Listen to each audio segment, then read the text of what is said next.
Bismillahirrahmanirrahim. Faslun utawi iki ana fasal suci istimali alati siwaki ing dalem mertelakaken nggunakaken alat krono arahe siwak. Ini kalau namanya idhofahnya itu bermakna lam. Istimali alatin siwak atau idhofahnya bayaniyah menurut pendapat al-mukhasi.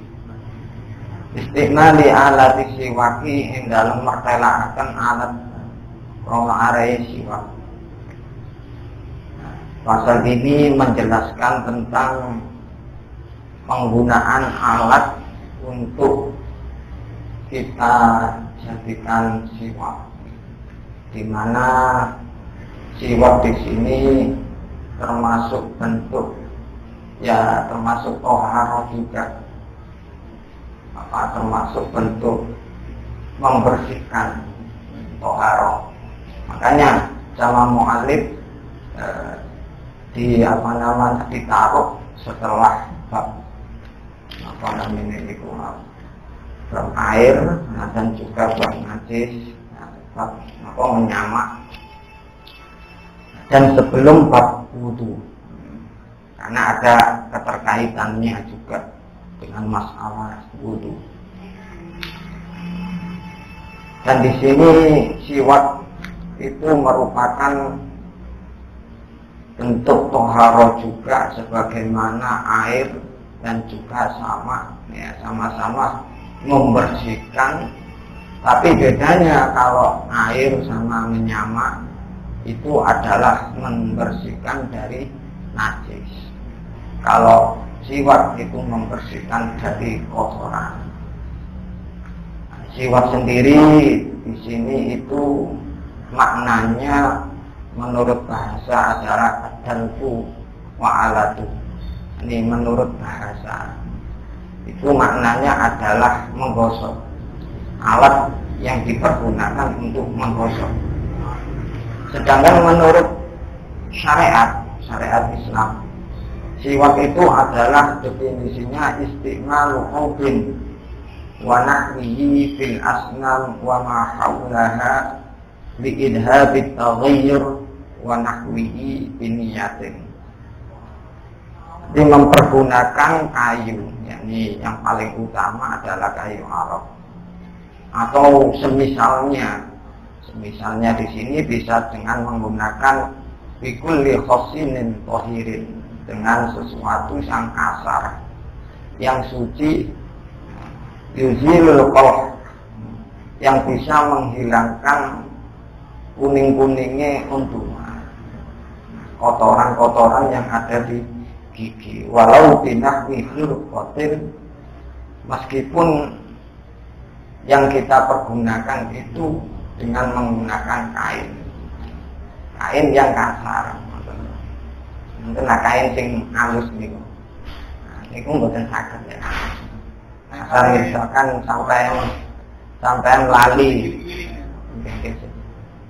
sampean lali, gak nggawa siwak,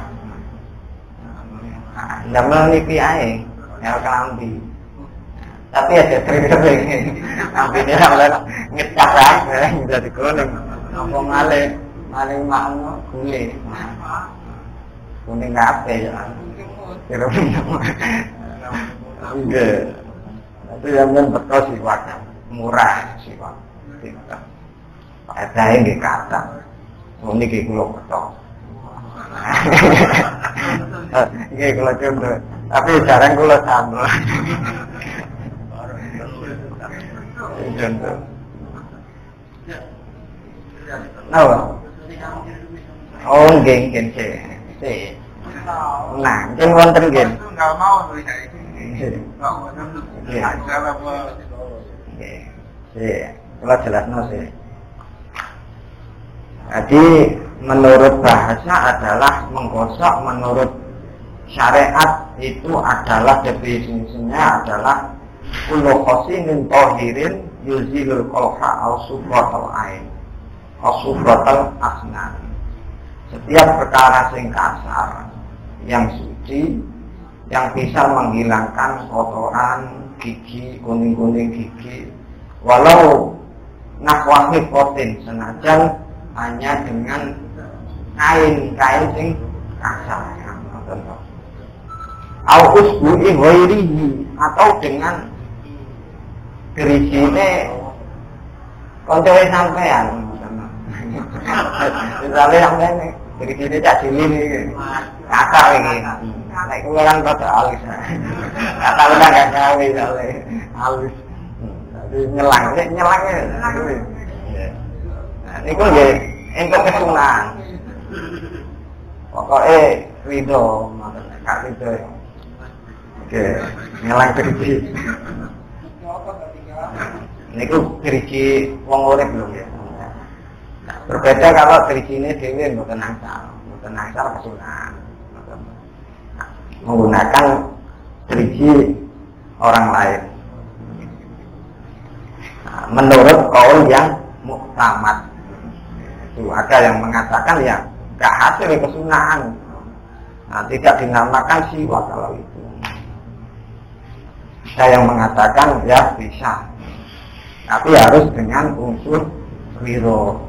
Dan makanya nanti itu ada hukum siwak itu bisa wajib, bisa juga haram, bisa juga makruh, dan juga bisa sunnah. Sunnah itu hukum asal. Aslinya siwak itu sunnah itu. Dan juga bisa menjadi khilaful aula. Lihat dari tujuannya, penggunaannya itu untuk apa. Kita bertujuan menghilangkan siwak, bisa wajib kalau memang pertama kita menghilangkan itu idza waqa'at alaihi izalatun najasah wa izalatu rihin karihin li sholatil jum'ah wa idza nadarahu.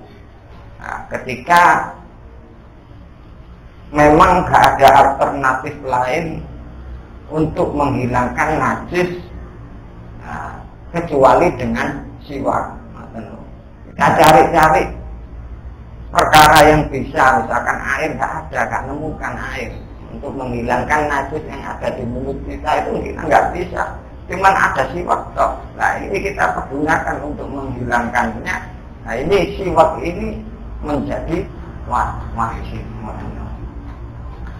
Dan yang kedua, ketika misalnya ketika kita menghilangkan bau yang enggak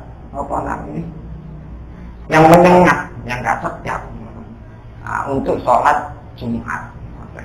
Nah, jadi ketika kita sholat Jumat, bau mulut kita enggak sedap, nah, itu wajib kita hilangkan supaya tidak mengganggu orang lain tujuannya. Dan ketika tujuannya adalah untuk idza nadarahu, ketika kita nadari, misalkan nek aku untuk iki perkara negol, aku siwakan setiap sholat misalkan. Nah ini jadi wajib. Asalnya sunnah jadi wajib. Oke, soalnya ada kalanya sunnah. Nah, sunnah itu merupakan hukum asal. Setiap kita melakukan suatu keadaan apapun, kita disunnahkan untuk siwak. Bahkan ada tempat-tempat nanti dijelaskan itu yang kesunahannya itu lebih ditekankan daripada keadaan-keadaan yang lainnya. Dan juga ada kalanya itu makruh. Nah, nanti itu ada pembahasannya. Jadi siwak itu termasuk sunnah yang khusus bagi umat Nabi kita Muhammad Sallallahu Alaihi Wasallam. Jadi khusus, termasuk khususnya kula dari umatnya kula nang panjenengan sedaya iki dadi umatnya Kanjeng Nabi niku diberi khususan yang tidak diberikan oleh Allah kepada umat-umat Nabi sebelumnya. Cuman memang sifat itu ya nggak dari Nabi kita. Asal mulanya disyariatkannya sifat ini bukan mulanya dari Nabi kita, tapi dari Nabi Ibrahim alaihi salam. Ini juga berdasarkan hadis Nabi Muhammad sallallahu alaihi wasallam. Hadza siwaki wa siwakul anbiya'i min qabli. Ini adalah siwakku dan siwaknya para nabi sebelum aku. Maksudnya para nabi sebelum aku itu bukan kok dari sebelum Nabi Ibrahim, tapi min ahdi Nabi Ibrahim alaihi salam. Mulai dari zamannya Nabi Ibrahim alaihi salam sampai. Tapi umatnya mboten diwajibno, mboten disunahkan. Nah, sing diwajibno nek para nabi nitok niku wae. Jadi itu termasuk khususiyah yang diberikan oleh Allah terhadap umatnya Nabi Muhammad sallallahu alaihi wasallam. Karena di dalam Al-Qur'an niku kan ceritanya Nabi Ibrahim, wa idibtala Ibrahim rabbuhu bi kalimatin fa'atal mahum. Ketika Nabi Ibrahim diuji oleh Allah dengan beberapa kalimat, fa'atal mahum, maksudnya di kalimatin itu beberapa kalimat di dalam kitab tafsir itu ditafsiri adalah termasuk tafsir Sawi, ada ya tafsir Jalalain itu menafsirkan bahwasanya di kalimatin itu adalah menurut pendapatnya Ibnu Abbas itu ditafsiri asratul hadisin Sayyidah Aisyah itu asratul minal fitrah. Jadi ada ke-10 fitrah yang harus kita lakukan. Nah, 10 fitrah itu apa saja? 5 di area kepala, wajah, 5 lagi di area yang lainnya. Yang pertama adalah 5 di area kepala atau mencakup wajah adalah memotong khusus syarif, memotong rengos, memotong rengos. Ya dipotong kabeh ngoten resi. Maksudnya niku sekiranya tanggane kitab niku dijelaskan pokoknya abang-abang lambe niki ketok ngoten lho. Enggak sampai nutupi. Nah, enggak harus dipotong kabeh. Pokoknya lah abang-abang lambe niki ketingan. Dan kedua adalah matmabo. Mantan itu kumur-kumur, nah, ini termasuk fitrah.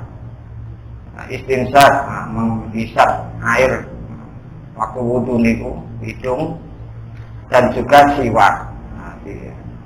Wabakir roksi masuk merapikan rambut niku, memotong rambut dirapino, itu ya termasuk kesunahan fitrah yang harus dilakukan oleh setiap manusia, termasuk umat Islam, umatnya Nabi Muhammad sallallahu alaihi